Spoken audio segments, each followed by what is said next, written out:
Bueno, como decía, la sesión de hoy sigue con la caracterización de las comunidades ecológicas como siguiente nivel de complejidad en la ecología. Y vamos a continuar hablando de estas comunidades ecológicas, haciendo hincapié no solo o no tanto en su composición, en su estructura, que ya lo vimos en las sesiones anteriores, cuando hablamos de biodiversidad, sino poniendo el foco en cómo se relacionan esos componentes de las comunidades, es decir, cómo se relacionan esas especies, esos individuos que pertenecen a distintas especies y que son los que constituyen la comunidad. Para hacer eso, vamos a centrarnos en el concepto de interacción, que como vimos en la primera clase es un elemento fundamental de la ecología.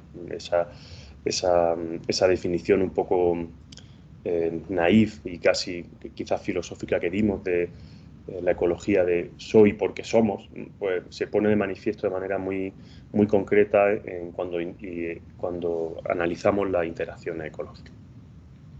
Las interacciones se pueden definir como el conjunto de relaciones que ocurren entre individuos de distintas especies. Lo definimos así porque estamos hablando de comunidades en las cuales hay individuos de distintas especies, pero también interactúan los individuos de las mismas especies, como hemos visto en otras sesiones, aunque eso queda dentro del ámbito de la ecología de poblaciones. Y la clave de esta interrelación entre individuos de distintas especies es que en virtud de dichas interacciones ocurre la transferencia de materia y energía, pues prácticamente desde el Sol hasta el final de esa cadena, ¿no? hasta los descomponedores. Y eso es lo que, de alguna manera, permite que siga existiendo vida en el planeta Tierra. Es decir, son las interacciones las que permiten el mantenimiento de la estructura completa del sistema.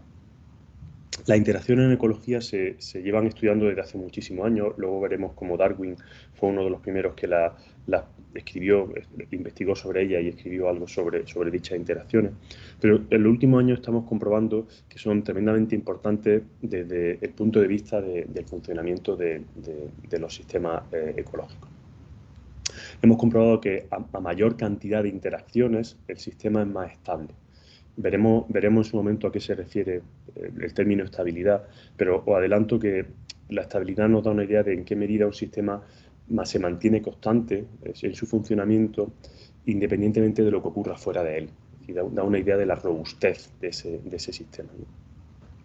También hemos comprobado que a mayor diversidad de interacciones, más productividad en algunos ecosistemas. Tampoco sabemos qué es la productividad, lo veremos en la siguiente semana, pero también os adelanto que se refiere a la cantidad de biomasa que se produce en un ecosistema por unidad de tiempo. Y hemos comprobado que al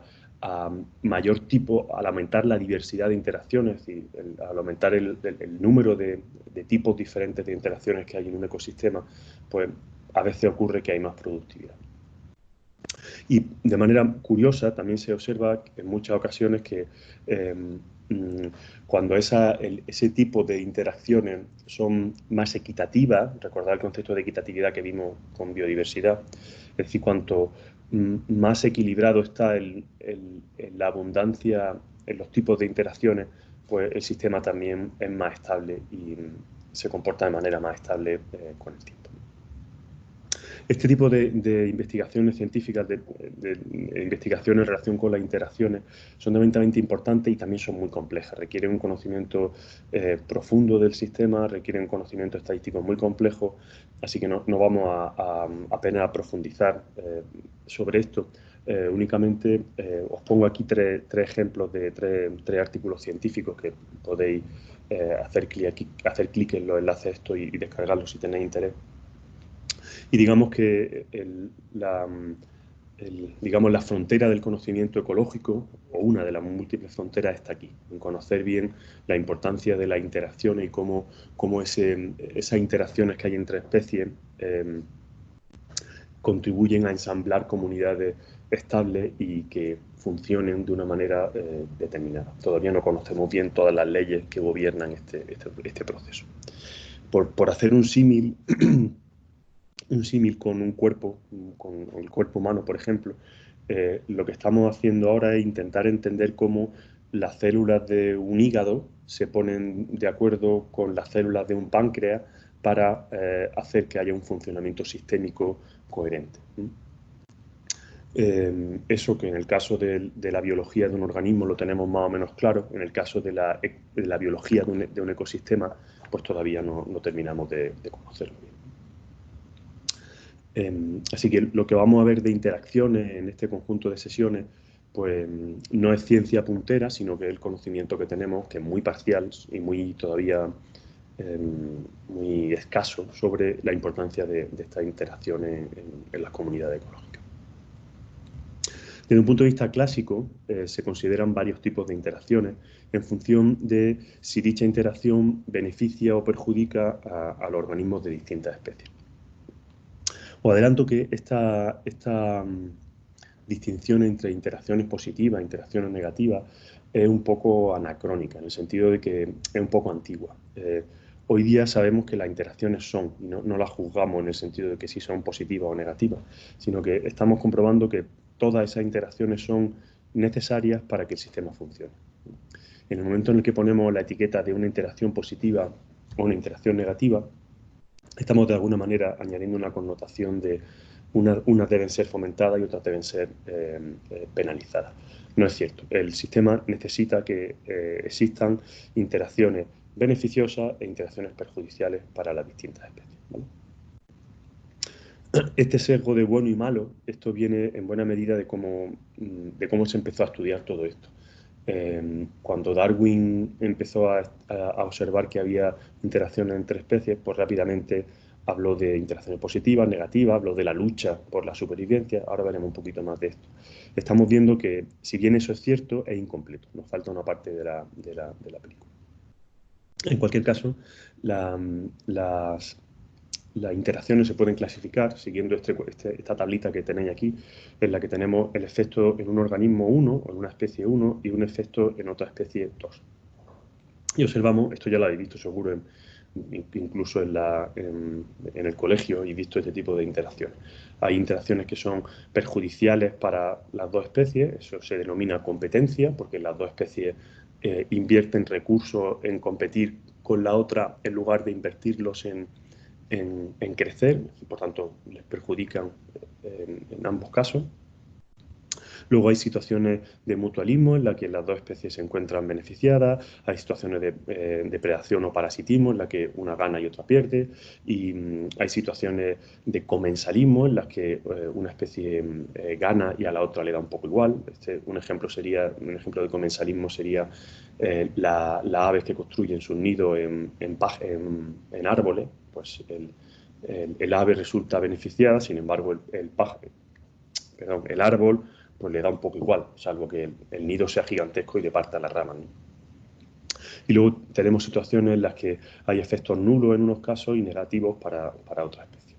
Eso se denomina amensalismo, y también hay muchos ejemplos. Uno de ellos clásico es el caso de los grandes mamíferos que pisotean la hierba cuando pasan, pues al mamífero no le importa nada, no tiene ningún tipo de problema con esa interacción, pero a la hierba pues sí le fastidia que la pisen.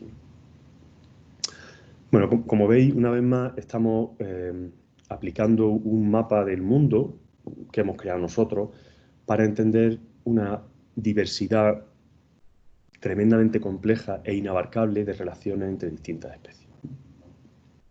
Esta tablita que hay aquí solamente recoge algunas de las posibilidades, pero hay situaciones pues, no infinitas, pero cercano al infinito de relaciones entre distintas especies en la biosfera. No nos profundizaremos en detallar muchos de esos casos concretos porque hay muchos diferentes y esa casuística no aporta mucho. Así que durante las próximas sesiones nos dedicaremos a analizar cada una de estas relaciones siguiendo el mismo patrón que hemos seguido en otras sesiones, que es primero analizarlo desde un punto de vista teórico, analizar las matemáticas que hay subyacentes a esa relación y que simulan dicha relación, y luego veremos cómo se pone en práctica o qué utilidad tiene o qué grado de alineamiento con la realidad tienen esos planteamientos teóricos iniciales, ¿vale?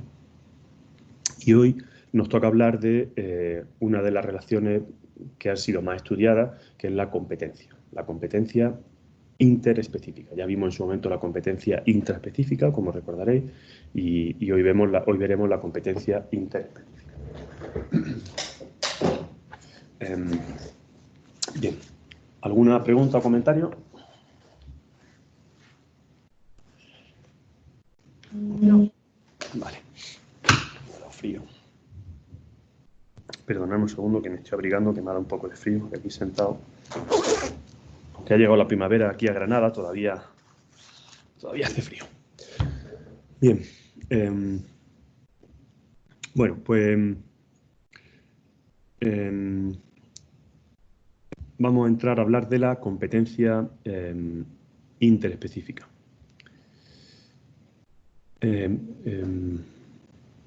Bien, la competencia interespecífica se refiere a la interacción de dos o más individuos de distintas especies que luchan por obtener recursos. Y remarco la palabra luchan porque fue el término que usó Darwin cuando la describió en su momento, hace ya un montón de tiempo, y da la sensación de que efectivamente se pelean entre sí por conseguir recursos. Eso no siempre ocurre así, no siempre hay esa lucha por conseguir esos recursos, pero sí que hay hay un conflicto, hay una competencia por dichos recursos. Como decía, Darwin consideró a la competencia interespecífica como el motor principal de la evolución y acuñó el término lucha por la existencia y supervivencia de los más aptos. Hoy día, Darwin, cuando planteó esto, hizo algo que él no se esperaba que iba a hacer, y es que sembró la semilla de una serie de conceptos que han ido germinando en nuestra ciencia durante muchísimos años y hacen que nuestra visión de la realidad estén sesgadas por esa visión inicial. Entonces, la concepción que tenemos de la ecología y de la evolución se basa en estas expresiones, en la lucha por la existencia y en la supervivencia de los más aptos. Eso lo habréis visto vosotros en un montón de términos. Incluso buena parte de nuestra sociedad está orientada a eso, ¿no? A competimos unos por otros, con otros, la lucha, la selva del medio laboral, por ejemplo. Es decir, la dialéctica esta de la lucha y de la competencia pues ha calado en partes muy profundas de nuestra sociedad. No, lo que estamos viendo en los últimos años es que efectivamente la competencia es tremendamente importante, es uno de los motores básicos de la evolución y de la ecología, pero hay otras visiones que también son igual de importantes o más importantes en otras ocasiones. Estamos comprobando cómo hay otras relaciones, he puesto ahí el término beligerante, ¿no? Que da menos sensación de lucha, y que condicionan en buena medida la estabilidad de los ecosistemas. Un ejemplazo de esto es lo que estamos viviendo ahora con la epidemia del coronavirus. Si habéis escuchado a los políticos hablar de esto, o incluso al mismo presidente del gobierno, habla de guerra. Había oído esto. Yo procuro evitarlo, la verdad. Procuro evitar escuchar a los políticos en general, y en estas fechas, pues más todavía. Pero me llega eso, me llega el término guerra. Esto es una guerra y la vamos a ganar. Esa concepción de lucha viene de cómo se concibió la naturaleza en un primer momento. Hoy estamos viendo que no todo es así, que no todo es una guerra. No tiene sentido hacer una guerra contra un virus. Igual tiene más sentido plantearse en qué medida las actividades humanas han puesto en peligro la estabilidad del ecosistema, y eso ha generado la emergencia de virus como el que estamos sufriendo. En definitiva, y no quiero calentaros la cabeza con esta parte filosófica, que es muy importante que seamos conscientes de que la competencia existe, es tremendamente importante, pero que en los últimos años estamos viendo que hay otras relaciones que son tanto o más importantes que la competencia. Y lo veremos durante el resto de sesiones, ¿vale? La competencia en interespecífica hay dos tipos, así en términos generales, que son los dos tipos que vimos en su momento. La competencia por interferencia y por explotación. Son los mismos y se definen de la misma manera que vimos con la competencia intraespecífica, así que no voy a detallarlo ni a dedicarle más tiempo a eso. Lo que sí que es muy importante es analizar en qué medida la competencia tiene efectos o en qué elemento del ecosistema. Y fijaros que ya cada vez se me escapa más el término ecosistema. Ya me resulta difícil contenerme. Cuando hablamos de poblaciones, los ecosistemas apenas aparecieron, pero conforme nos vamos acercando a ese concepto, me resulta más difícil evitar mencionarlo, porque cada vez estamos complicando más el discurso que seguimos durante la asignatura. Decía que los efectos de la competencia interespecífica se pueden poner de manifiesto en dos tipos de niveles. A escala de individuo, la competencia interespecífica impacta en tres elementos clave, en el crecimiento, la supervivencia y la reproducción, que son tres elementos clave los mismos que vimos en la competencia intraespecífica, como recordaréis. Y fundamentalmente nos centraremos en esta sesión y en la que viene en analizar el efecto que tiene la competencia en el crecimiento y en la supervivencia. Y a escala de población, no solo a escala de individuos, sino también a escala de población, estos impactos tienen consecuencias en la dinámica poblacional, que ya la conocemos, y en la distribución de la población. Es decir, en cómo la competencia provoca que en unos sitios haya una especie y en otros sitios haya otra. Y por último, como siempre, hay un efecto sobre la evolución. Es decir, la competencia es un motor, la competencia, al igual que el resto de interacciones, es un motor fundamental de la evolución. Porque lo veremos mañana, porque hoy creo que no nos dará tiempo. La competencia es un elemento fundamental de la presión selectiva. Y la presión selectiva sabemos que permite la selección de una cierta cantidad, de un cierto tipo de individuos y eso pues condiciona la supervivencia de unos individuos frente a otros. Esto, como digo, lo veremos mañana seguramente, si nos da tiempo. ¿Vale? Bien, hasta ahora nada nuevo o nada demasiado nuevo. La cosa se complica un poco cuando lo modelizamos. Y vamos a seguir para modelizar o para simular matemáticamente la competencia interespecífica, vamos a seguir a dos investigadores que trabajaron por separado para analizar la competencia, que fueron Lotka y Volterra. Fueron dos investigadores, uno estadounidense y otro italiano, que trabajaron en paralelo y que llegaron a conclusiones parecidas. Y en este discurso, en este hilo argumental del que os voy a hablar ahora, vamos a incorporar la competencia interespecífica a lo que ya sabemos de competencia intraespecífica, ¿vale? Es decir, vamos a complicar un poco el asunto tal y como lo teníamos, ¿vale? En relación a como lo teníamos en las sesiones anteriores. El modelo de competencia de Lotka y Volterra se basa en primer lugar, en el concepto de ecuación logística que ya conocemos, ¿verdad? Ya todos estamos familiarizados con este término. ¿Alguien se atreve a describir esa ecuación que tenemos ahí?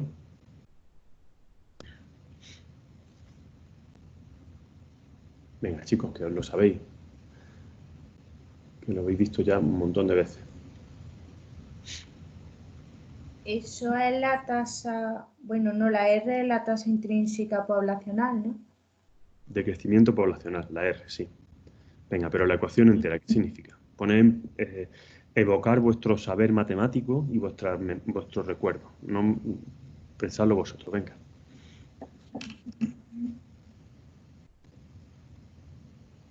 ¿A qué se refiere el término este? ¿Incremento de natalidad? ¿O cambio? Incremento de natalidad. No, ese incremento en N, que es el número de individuos de la población. Ah, vale. ¿Vale? Muy distinto.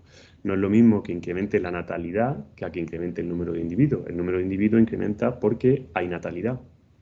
Vale. ¿Os acordáis de eso? La tasa de natalidad sería el equivalente a la R. Uh-huh.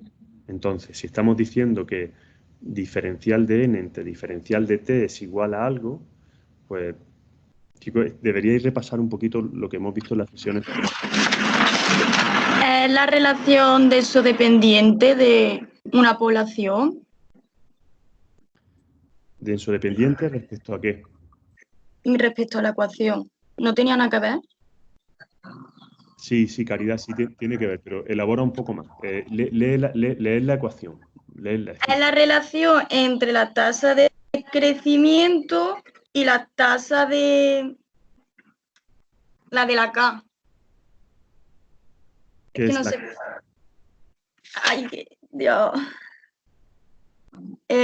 O sea, la capacidad de carga de Eso es. de una población. Sí. Venga, entonces, esta ecuación, ¿qué quiere decir? Relaciona hasta el máximo de crecimiento de una población. O sea, hoy. Ay, no sé explicarlo, curro. Pero, venga, vamos a... Creo que es importante que consigáis explicarlo vosotros, porque si no, esto se convierte en un monólogo y ahora se va a complicar un poco la película, y si sois incapaces de evocar lo que hemos visto antes, pues no vamos bien. Fijaros, esto es una ecuación. Una ecuación tiene dos términos, un término a la izquierda del igual y un término a la derecha del igual. ¿Vale? Bien. Vamos a ver qué significa lo que hay a la izquierda del igual. A la izquierda del igual hay diferencial de n dividido por diferencial de t. ¿Qué quiere decir eso? El número, la tasa de crecimiento entre la de natalidad. No. La n... El tiempo. La t del tiempo. Bien. La t del tiempo, vale. Como esto... Gracias por silenciarlo. Como tenemos diferencial de n entre diferencial de t, n es el número de individuos de la población y t es el tiempo, pues el cociente entre el número de individuos y el tiempo en diferenciales, esto es la velocidad a la que cambia el número de individuos de la población, ¿verdad? Sí. Por una definición matemática elemental, la tasa de cambio del número de individuos. Eso no es la tasa de natalidad. La tasa de natalidad es la cantidad de individuos que es capaz de generar un individuo adulto. Eso sería el equivalente a la R que tenemos aquí, ¿vale? Esto es lo que nos dice a la izquierda de la ecuación, es cómo de rápido cambia n, el número de individuos de la población, ¿vale? Venga, vámonos a la derecha del igual. Dijimos que eso tiene que depender, lógicamente, del número de individuos que tiene la población en un instante de tiempo determinado, ¿no? Sería la n. Lógicamente, la velocidad de cambio del número de individuos de la población depende de la cantidad de individuos que hay en esa población, ¿sí? Sí. Y también dijimos que eso depende de R, que era la tasa de natalidad. ¿Verdad?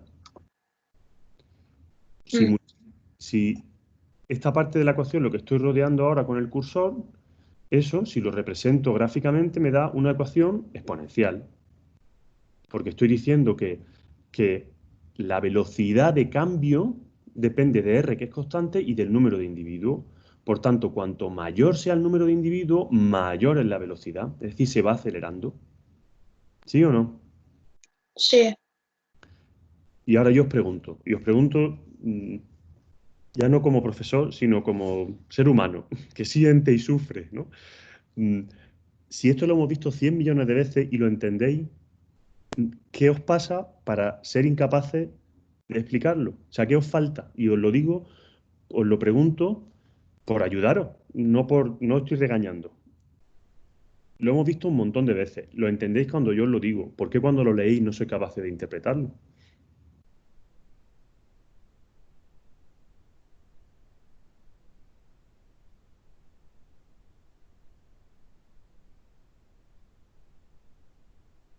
¿Qué os falta? Belén.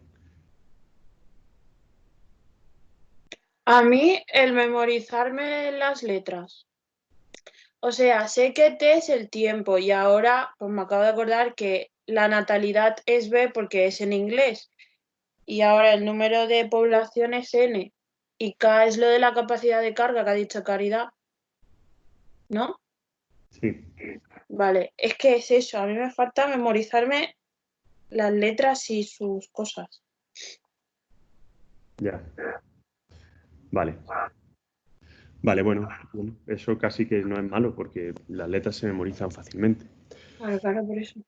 Bueno, bien, entonces, hemos dicho, tenemos hasta aquí que la velocidad a la que cambia el número de individuos de una población es directamente proporcional al número de individuos de la población. Siempre que pasa eso, estamos ante una exponencial. En el momento en el que la velocidad a la que cambia algo depende de la abundancia de ese algo, hay una ecuación exponencial.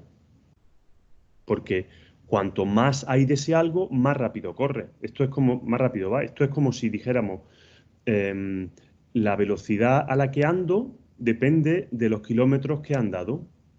Pues cuanto más ande, más rápido iré. Por tanto, hay una aceleración.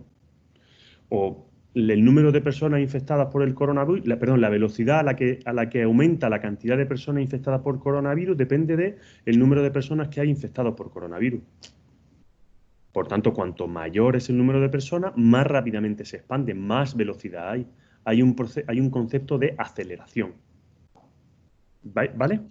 Sí, Y luego tenemos la constante esta, que es la tasa de natalidad, en este caso, de nuestra población. Y en el caso del coronavirus sería la tasa de la capacidad que tiene el virus de invadir contagio. la infectividad del virus. ¿Vale? Bien, pero vimos que esta ecuación es incompleta, porque no tiene en cuenta que conforme va aumentando el número de individuos de la población, aumenta la competencia por los recursos, que no crecen de manera exponencial. Los recursos o son constantes, o crecen lentamente, o decrecen, pero nunca crecen de manera exponencial. ¿Vale? Y dijimos nosotros, ¿no? Los matemáticos que trabajaron con esto, que fueron también Lotka y Volterra, dijeron, bueno, pues comprobamos que al mismo tiempo que al aumentar el número de individuos aumenta la velocidad, sé que hay un número de individuos máximo que puede alojar el medio, y le llamaron K, que es la capacidad de carga del medio. K es el número de individuos máximo que puede soportar un territorio determinado. Por encima de ese K no puede crecer más la población, porque ya no hay más hierba en el caso de que haya conejos, o en el caso del virus, todos los humanos han sido contagiados del virus. En ese momento se llega a la capacidad de carga del medio. El virus ya no puede invadir más, por tanto, pues se para la infección. La velocidad pasa a cero cuando se llega la velocidad pasa a cero cuando se llega a esa capacidad de carga. La forma de implementar matemáticamente ese fenómeno es esta de aquí, que es muy sencilla. Decimos que es K menos N dividido por K. De manera que cuando N está muy lejos, es muy baja y está lejos de la capacidad máxima, pues entonces K menos algo cercano a cero es casi K, dividido por K, eso es casi 1. Por tanto, este término apenas afecta a este. Por tanto, lo que tenemos es un crecimiento exponencial, ¿sí? Sí. Cuando cuando N es muy cercano a K, esta diferencia es muy cercana a 0. 0 por K es 0. Por lo que sea, es 0. Por tanto, se frena el crecimiento de la población. ¿Sí? Sí, Bien. También dijisteis sí hace un mes cuando lo dije por primera vez. Por favor, miraros estas cosas porque ahí, o sea, no solo se trata de entenderlo, sino de afianzar los conocimientos que había adquirido mirando los conceptos que vemos. Yo no voy a pedir que memoricéis cosas, pero sí que creo que es importante que repitáis cosas y que aprendáis algunas cosas para entenderlas, ¿vale? Bueno, pues volviendo a la competencia interespecífica, que es lo que nos interesa a nosotros, lo que hicieron Lotka y Volterra fue añadirle a esta ecuación, que contempla el crecimiento exponencial y la competencia intraespecífica, le añadieron la competencia interespecífica. Y lo hicieron de la siguiente manera, incorporando un concepto nuevo que se llama coeficiente de competencia, que tiene un poco de truco y que se define de la siguiente manera. Nos permite cuantificar el efecto de un individuo de una especie sobre los individuos de la otra especie cuando están compitiendo. De alguna manera, lo que nos permite es decir a cuánto individuos de una especie equivale un individuo de otra. Imaginad, por ejemplo, un gato y un tigre. Los dos son depredadores. Y imaginaros que comen lo mismo. No es cierto, los tigres no comen lo mismo que los gatos, pero imaginaros que así, que comen lo mismo. Comen ratones. Pues el coeficiente de competencia nos da una idea de cuántos tigres se necesitan para competir en igualdad de condiciones con un gato y cuántos gatos se necesitan para competir en igualdad de condiciones con un tigre. Es decir, un individuo de la especie 1 es igual a los individuos, lo que sea, de la especie 2. O dicho de otra forma, en el caso del tigre y el gato, se necesitan 50 gatos para competir con un tigre por un recurso determinado, en este caso, ratones. O sea, es un coeficiente que relaciona diferentes especies, sean 2 o 3, ¿no? O solo con 2. Solo con 2. Vale. ¿Vale? Y de alguna manera, ese coeficiente nos permite convertir el tamaño poblacional de una especie en tamaño poblacional de la otra. Es decir, si estamos diciendo que hay 100 gatos y un gato, y para dar un tigre necesitamos 20 gatos, pues una población de 100 gatos equivale a, ¿cuánto he dicho? 5 tigres, ¿no? Exacto, 5 tigres. O sea que con este coeficiente convertimos tamaños poblacionales de una especie en tamaños poblacionales de la otra, para hacerlos comparables entre sí. Para que esto funcione, tienen que competir por el mismo recurso. ¿Vale? Y el significado matemático es el siguiente. Cuando el coeficiente de competencia es mayor que 1, quiere decir que hay muchos individuos de tu especie para competir por los recursos con un individuo de la otra especie. Eso quiere decir que el índice de competencia, el coeficiente este, es mayor que 1. Eres muy mala competidora. El gato es muy mal competidor en comparación con el tigre. Pero puede que lo sea muy bueno en comparación pues yo qué sé, con un lagarto. Si el coeficiente de competencia es igual a 1, quiere decir que compite en los mismos términos con la otra especie. Y si ese coeficiente es menor que 1, quiere decir que eres buena competidora porque se necesitan muchos individuos de la otra especie para igualarte a ti. ¿Vale?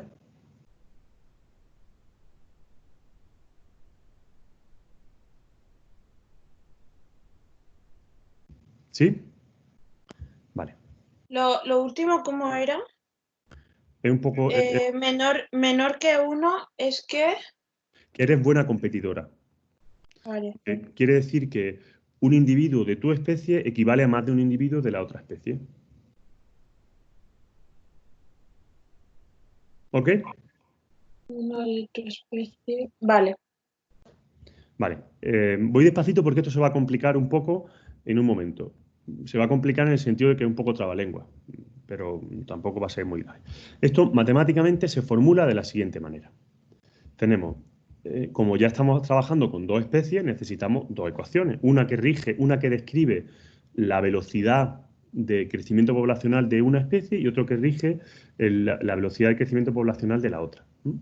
Aquí tenemos, en el caso de la especie 1, pues decimos que la velocidad a la que crece la especie 1 depende, como siempre, de su tasa de natalidad por el número de individuos, es decir, esto ya lo conocemos, y multiplicado por el freno. Y el freno tiene la componente que ya conocíamos, que es la capacidad de carga de esa especie por el número de individuos de esa especie dividido por la capacidad de carga, y ahora le incorporamos una nueva componente a la ecuación, es menos alfa por n2, siendo alfa el coeficiente de competencia de la especie 1, es decir, el efecto que tienen los individuos de la especie 2 sobre el crecimiento poblacional de la especie 1. Como habíamos dicho antes que los coeficientes de competencia nos permiten de alguna manera convertir los tamaños poblacionales de una especie en tamaños poblacionales de la otra, lo que estamos haciendo aquí al multiplicar N2 por alfa, es decir, a cuántos individuos de la especie 1 equivalen los N2 individuos de la especie 2 en este caso. ¿Me explico? ¿Se entiende? Alfa y beta son los cocientes, ¿no? Son los coeficientes de competencia, sí. Vale. Entonces, alfa lo que dice es el efecto que tiene la especie 2 en el crecimiento poblacional de la especie 1, es decir, el coeficiente de competencia, y N2 es el número de individuos de la especie 2. O sea que este nuevo término lo que me está diciendo es a cuántos individuos de la especie 1 equivalen los N2 individuos de la especie 2. O dicho de otra forma, en qué medida la especie 2 está frenando el crecimiento poblacional de la especie 1. Y lo mismo pasa en el caso de la especie 2. La especie 2 tiene su tasa de crecimiento, que tiene que ver con su velocidad de crecimiento, que tiene que ver con su tasa de natalidad, con el número de individuos de la especie 2, con la capacidad de carga del medio para la especie 2, que no es la misma, o no tiene por qué ser la misma que para la especie 1, menos N2 partido por K2, menos beta por N1, siendo beta el efecto que tiene un individuo de la especie 1 en el crecimiento poblacional de los individuos de la especie 2. Entonces, beta por N1 es el equivalente al número de individuos de la especie... Perdón, repito. Beta N1 es el número de individuos de la especie 2 a los que equivalen N1 individuos de la especie 1. Es decir, en qué medida la especie 1 está frenando el crecimiento poblacional de la especie 2. ¿Vale? Pero una pregunta. Dime. ¿Alfa y beta Sí. son números fijos o Sí. es lo que se busca calcular? No, alfa y beta son constantes, es lo que hemos visto antes. Vale. Depende de la relación, de la relación entre las dos especies, de cómo de buena o de mala competidora es una especie respecto a la otra. Y eso es algo establecido, me refiero. Nosotros tenemos una población de perros y gatos, especie 1 perros, especie 2 gatos, y ya hay un número establecido para esa relación. Sí. Vale. Se sabe que desde un punto de vista de la competencia, para cazar ratones, por ejemplo, el gato es mucho mejor competidor que el perro. Por tanto, se sabe a cuántos perros tienen que estar cazando ratones para que tengan el mismo efecto que un gato. Vale. ¿Vale? Bueno, si en el primer caso, si o bien N2 es 0 o bien alfa es 0, pues tenemos que en este caso la especie 1 crece sin competencia interespecífica, solamente crece en virtud de la competencia intraespecífica.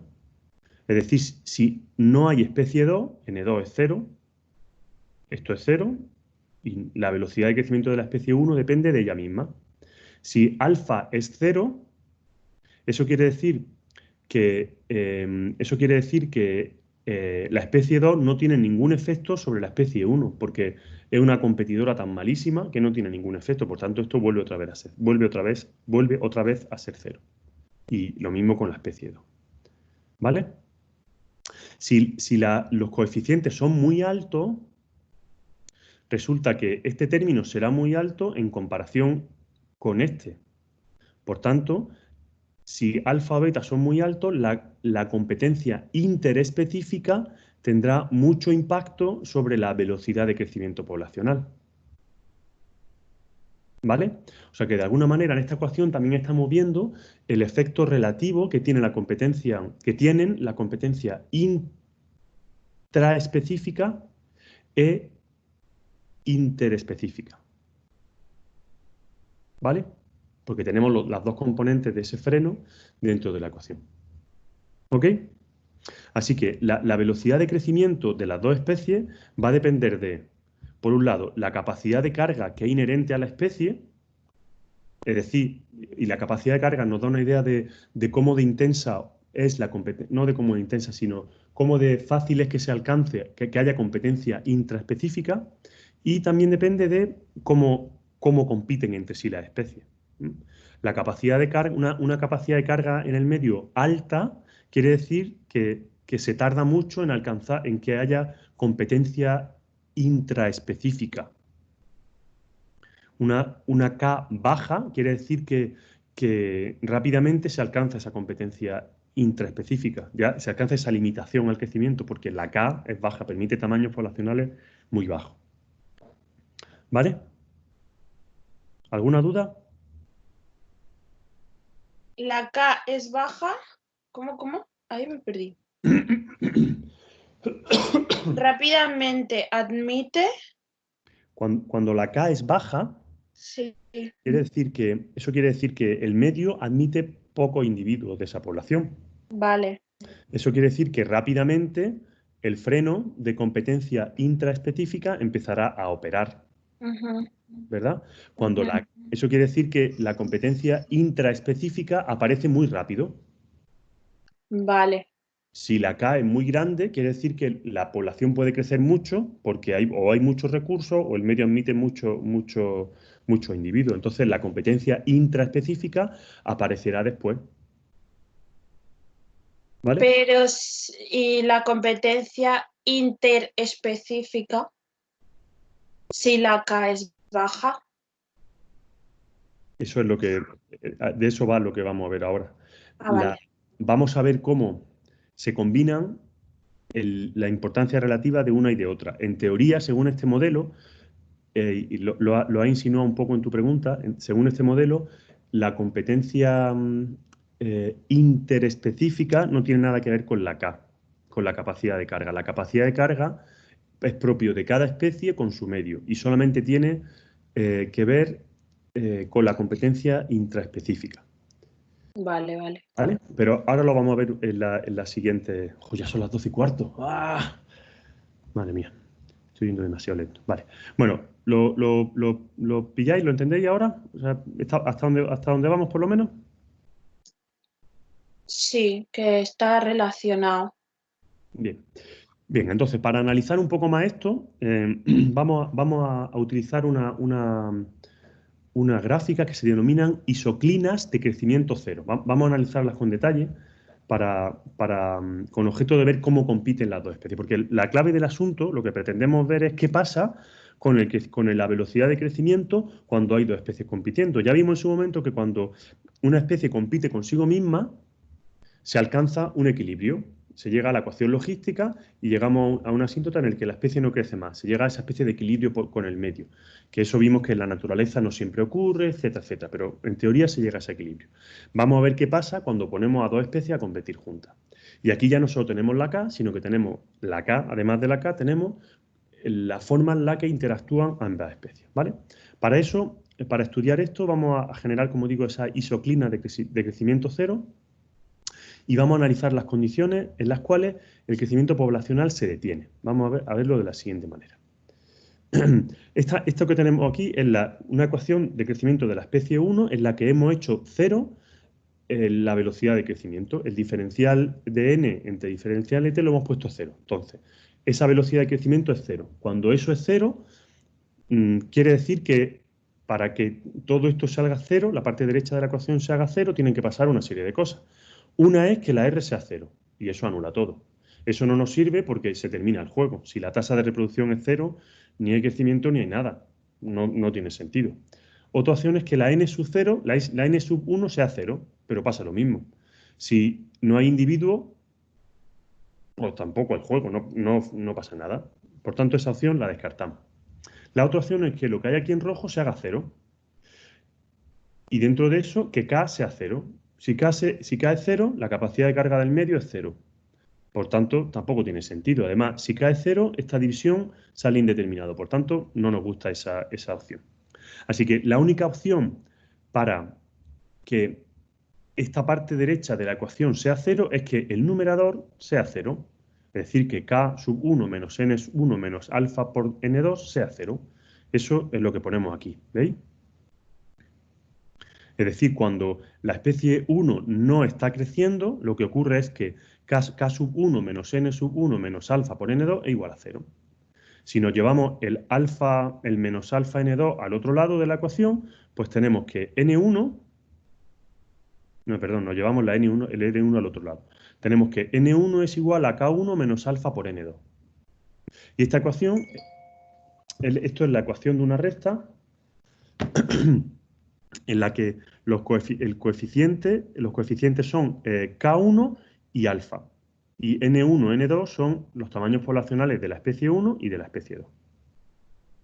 Y esta recta lo que nos define es lo que se llama la isoclina de crecimiento cero para la especie 1. ¿Vale? Por ahora esto es un hilo argumental matemático muy sencillo. Esto es la ecuación de una recta, en la que tenemos aquí esta sería la y, n2 sería la x, y k1 y alfa son los coeficientes de esa recta. ¿Vale? Si vamos a suponer que ahora vamos a suponer que no hay competencia interespecífica. Si no hay competencia interespecífica, alfa es 0. Por tanto, esto es 0. Entonces tendríamos que n1 es igual a k1. Y eso tiene todo el sentido del mundo. Porque cuando la velocidad de crecimiento es 0, eso ocurre cuando el número de individuos de la población coincide con la capacidad de carga del medio. ¿Sí o no? Sí. Bien. Vale.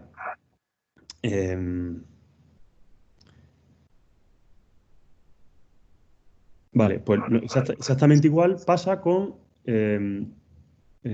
silencia tu micro, Belén, por favor, que hay eco. Lo mismo pasa para la especie 2, exactamente igual. Esta es la ecuación de crecimiento de la especie 2, la igualo a 0 y me sale otra ecuación de otra recta. n2 es igual a k2 menos beta 1 por n1, siendo alfa y beta los coeficientes de competencia que hemos visto antes, ¿vale? Y aquí hacemos lo mismo. ¿Vale? Bien, pues la gracia de esto es que hay siempre una interacción entre la competencia intraespecífica y la interespecífica. Y eso es lo que vamos a ver a continuación. Vamos ahora, en el siguiente paso, vamos a representar gráficamente esa isolínea, esas dos rectas que hemos visto antes. Vamos a hacerlo en varios escenarios. Un escenario en el que tenemos solo una especie. Esto que tenemos aquí es la ecuación de la recta que hemos visto antes. N1 es igual a K1 menos alfa por N2. Entonces vamos a representar en el eje X, N1, el número de individuos de la especie 1 y en el eje Y el número de individuos de la especie 2. Pues esta ecuación de esta recta se corresponde con esta de aquí, esta recta de aquí. ¿Vale? Vemos que cuando hacemos que N2 es 0, N1 es igual a K1. Si yo pongo que N2 es 0, pues efectivamente N1 es K1. No hay competencia interespecífica y lo único que hay es competencia intraespecífica. El N1 máximo que puedo alcanzar es K1, la capacidad de carga del medio. Sin embargo, cuando hago que N1 sea 0, en este caso N1 es 0, cuando N1 lo pongo a 0, tengo que 0 es igual a K1 menos alfa por N2. Si de ahí despejo N2, me sale que N2 es K1 partido por alfa. Es decir, aquí, K1 partido por alfa. Es decir, ese sería el otro punto de la recta. Lo que estoy haciendo aquí únicamente es, como una recta la define en dos puntos, pues defino, digamos, los puntos de corte de mi línea recta con los dos ejes de coordenadas, con el eje X y con el eje Y. ¿Vale? Cuando N2 es igual a 0, lo que veíamos antes, no hay competencia interespecífica y el freno que tenemos es solamente debido a la competencia intraespecífica, a la capacidad de carga. Sin embargo, cuando N1 es 0, cuando no hay individuos de la especie 1, el número de individuos de la especie 2 es igual a K1, que es la capacidad de carga de la especie 1, dividido por alfa, que es el coeficiente de competencia de la especie alfa. Y esto es el equivalente al K2, a la capacidad de carga de la especie 2. ¿Vale? La gracia de esta curva, de esta línea recta es que es dinámica y lo vemos mejor aquí en este ejemplo. La línea esta me define, está caracterizada por el conjunto de combinaciones de número de individuos de la especie 1 y número de individuos de la especie 2 que hacen que el crecimiento de la especie 1 sea 0. Es decir, diferencial de n1 partido por diferencial de t es 0, porque así lo hemos definido. La ecuación de la recta, esta recta de aquí, viene del paso anterior en el que dijimos que la velocidad de crecimiento era 0. ¿Acordáis que lo vimos en el paso anterior? Entonces, ocurre que todas las combinaciones de n1 y n2 que hay que dan esta línea se corresponden con tasas de crecimiento nulo de la especie 1. Por ejemplo, aquí, para este valor de n1 y este valor de n2 tengo crecimiento 0. Pero ¿qué pasa si tengo este valor de n1 y este valor de n2? Pues pasa que aquí estoy por debajo de la curva, de la línea. Por tanto, la velocidad de la tasa de crecimiento es mayor de 0. Por tanto, ¿qué tiende a ocurrir con esta combinación de n1 y n2? Que aumenta el tamaño poblacional de n1. ¿Hasta cuándo? Hasta que me cruce con esta línea y ya no crece más. ¿Vale? ¿Que no hay especie 2? Pues podrá seguir creciendo hasta su capacidad de carga del medio. ¿Que hay mucha especie, mucho N2? Pues N1 puede crecer poco porque está compitiendo con N2. N2 no le deja crecer. N2 no le está dejando llegar a su capacidad de carga. ¿Me explico? Eso sería solo con una especie. Sí, esto es solo con una...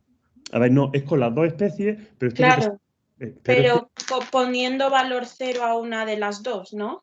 Sí, porque aquí Vale. voy a ir complicándolo poco a poco, ¿vale? Ahora, en el caso de la especie 2, la situación es lo mismo, pero invertida, rotada. En el caso de la ecuación de la especie N2 es esta. Nos salía de antes que N2 igual a K2 por beta menos N1. Esta ecuación se pinta así, esa línea. Y tenemos lo mismo. Tenemos una situación en la que lo mismo, pero está invertido. Tenemos N1, siempre tenemos N1 en el eje X y N2 en el eje Y. En el caso en el que tengamos que N1 es 0, N2 puede crecer ¿hasta cuándo? Hasta K2, hasta su capacidad de carga. ¿Por qué? Porque al ser N1 0 no hay competencia interespecífica, solo hay competencia intraespecífica. Igual que antes, esta línea se corresponde con combinaciones de abundancias poblacionales de N1 y N2 que hacen que la velocidad de crecimiento de N2, de la especie 2, sea 0. Todo lo que queda abajo, todas estas combinaciones de N1 y N2 hacen que N2 pueda seguir creciendo. ¿Hasta cuándo? O bien hasta llegar a K2 si N1 es 0, o bien hasta 0 si N1 está cerca de su K. Y por encima de esta recta siempre hay una tasa de crecimiento negativa, una reducción del tamaño poblacional. Si yo pongo aquí este número de individuos de N1 y este número de individuos de N2, el número de individuos de N2 va a bajar hasta llegar aquí. ¿Vale? Venga, vamos a seguir complicándolo un poquito más. Ahora pueden darse, cuando ponemos a las dos especies a jugar juntas, pueden darse varias combinaciones, las que tenemos aquí. La primera de ellas es que la especie 1 gana. La especie 1, en esta situación, esta gráfica, tenemos lo siguiente. Tenemos que la especie 1 tiene valores altos de K es grande, y bajos de alfa. Bajos de alfa. La especie 1 es buena competidora. O sea, tenemos una especie, sería la especie 1, es buena competidora y tiene una K alta. Es decir, la competencia intraespecífica tarda en llegar porque tiene una K alta. Sin embargo, la especie 2 tiene valores bajos de K. Veis que está aquí más abajo, la K2 está más abajo que la K1 dividido por alfa. Y además es mala competidora. Es mala competidora porque porque la especie 1 es buena competidora. O sea, si yo soy malo respecto a ti, tú eres bueno respecto a mí. No puede ser que los dos seamos buenos respecto a los dos. Entonces, eso lo vemos en esta gráfica de la siguiente manera. Tenemos, aunque no lo parezca, las dos líneas son paralelas. Tenemos la línea de la especie 1, que teníamos como antes, valores máximos de N1 que se corresponden con K1 y eso hace que N2 sea 0 y valores mínimos de N1 se corresponden con valores máximos de la especie 2 que corresponden con K1 partido por alfa, ¿vale? Y en el caso de la especie 2, pues tenemos la misma gráfica que teníamos antes. La única diferencia, la particularidad de esta situación es que en este caso tenemos que la especie 1 tiene valores altos de K y bajos de alfa. Es decir, el valor de K1 es más grande que K2 y alfa es más pequeño que beta. Eso hace que la isoclina de crecimiento cero de la especie 1 esté por encima de la isolínea de crecimiento cero de la especie 2. Y eso nos genera varias regiones de dinámica. En esta parte de aquí, en este triángulo amarillo claro, tenemos que cualquier combinación de un N1 y N2 hace que las dos especies crezcan. Aquí estamos en el rango en el que las dos especies crecen. Sería, si yo pintara ahora una gráfica que mostrara la relación entre los valores de crecimiento, la abundancia de la especie 1 y la especie 2, sería una cosa así. Sería una línea recta, una diagonal perfecta. Los dos crecen igual, porque los dos están lejos de sus correspondientes Ks y bueno, no se hacen daño el uno al otro. Pero conforme me voy acercando a esta línea, me voy acercando en realidad a la K, a la isoclina de la especie 2. Por tanto, aquí va a empezar a operar la competencia intraespecífica de la especie 2. Por tanto, va a dejar de crecer y entraré en esta región. En esta región sigo estando por debajo de la isoclina de la especie 1. Por tanto, la especie 1 va a machacar a la especie 2. Seguirá creciendo y el único punto estable que se alcanza es cuando la especie 1 elimina a la especie 2 y deja de crecer cuando llega a su K1. O sea, si se hiciera lo que dices ahora, primero empezaría como una diagonal perfecta y luego iría como bajando en curva. Exacto. Tendría esta forma, ¿ver? Eso en la especie 2, que es un número más, o sea, el K2 es un número más bajo que el K1, ¿no? Exacto. Vale. ¿Vale? Entonces, lo que pasa aquí, voy a poner un poquito más lejos para que veáis el texto y la gráfica. Lo que pasa aquí es que como K1 es mayor que K2 dividido por beta, K1 es mayor que K2 dividido por beta, la especie 1 tarda más en llegar al freno provocado por la competencia intraespecífica y compite mejor que la especie 2. Por eso la especie 2 pierde y desaparece. O dicho de otra forma, la densidad de la especie 2, ya lo he hecho mal. Perdón. La densidad de la especie 2 no puede frenar ni siquiera cuando está aquí en K2 el crecimiento de la especie 1, es decir, ni siquiera cuando tenemos el máximo número de individuos de la especie 2, eso hace que la especie 2 frene el crecimiento de la especie 1, porque es peor competidora que la especie 1.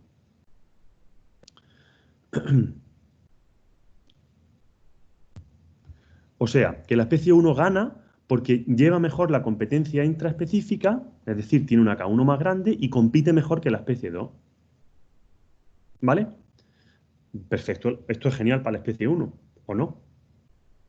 Porque según hemos visto al principio, que lo que veíamos en este otro esquema, hemos comprobado que la estabilidad de los ecosistemas depende de la abundancia de interacciones, la diversidad de interacciones y el equilibrio de tipos de interacciones. O sea que si bien este caso en el que gana la especie 1, podríamos decir que es positivo para ella, insinuamos o estamos comprobando que esta situación no es muy positiva para el ecosistema. Algo parecido pasa con la especie 2. En el caso de que tengamos que la especie 2 tiene valores de K más altos. Joder, es que ya son las 34. Perdonad, chicos. ¿Tenéis clase ahora? Se me ha ido el santo al cielo. ¿Tenéis clase ahora? No. ¿No? Pues voy a seguir porque no quiero que se quede esto a mitad, ¿vale?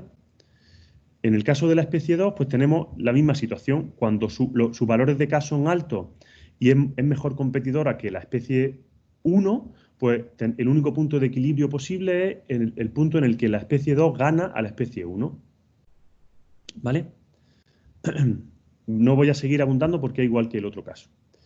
Un poquito más complejo es la situación en la que hay una coexistencia inestable. Vamos a ver cómo será esto. En la coexistencia inestable, lo que ocurre es que en ambas especies la componente interespecífica del freno opera antes que la intraespecífica.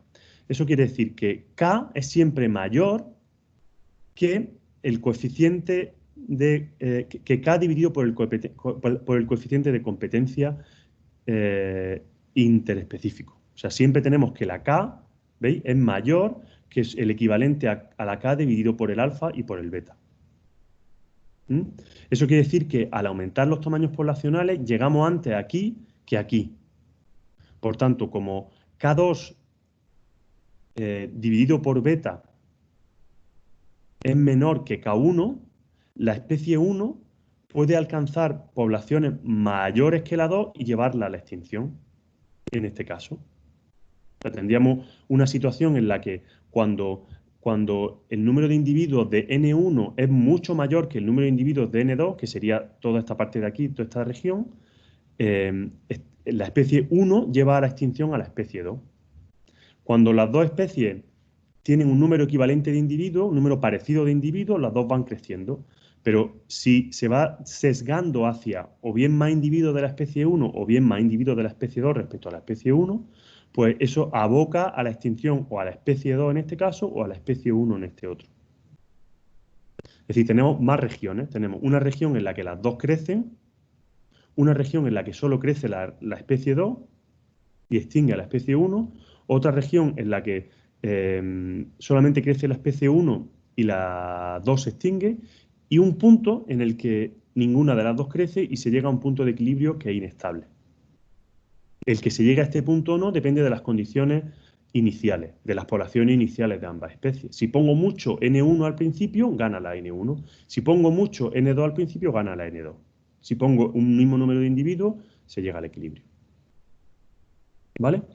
O sea que cuando la competencia, esto nos dice que cuando la competencia interespecífica es más importante que la competencia intraespecífica, hay posibilidad de coexistencia, pero inestable.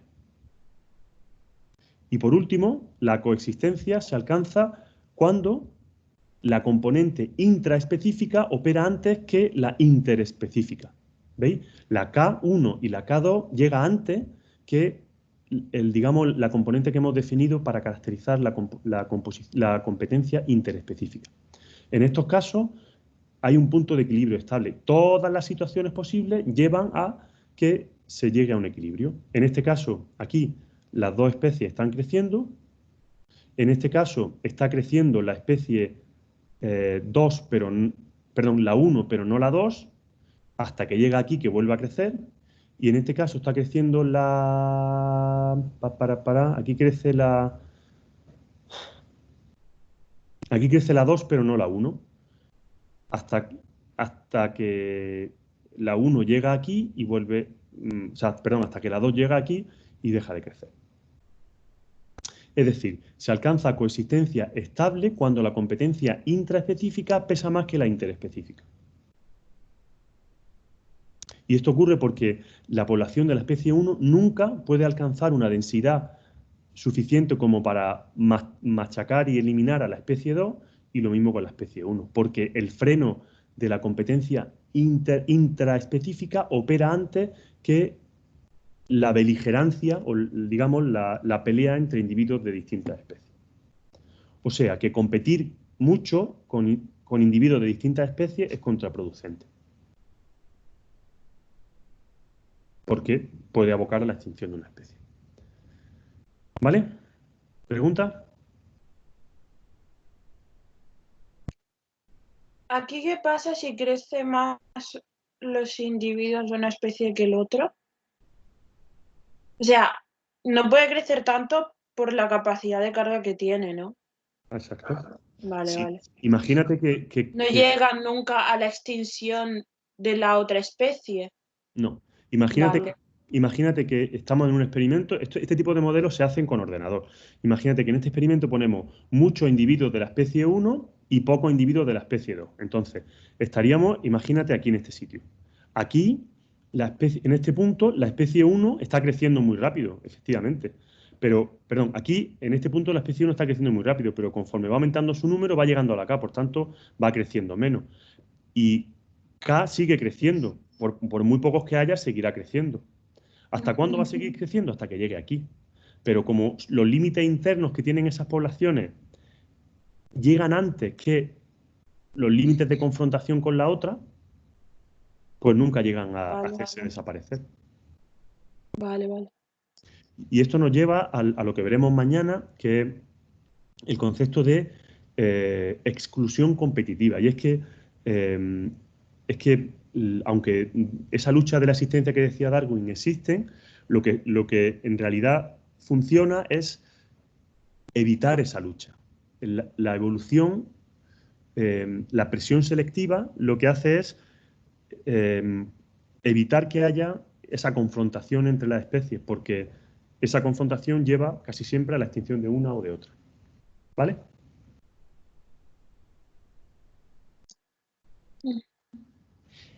Bueno, ¿pregunta?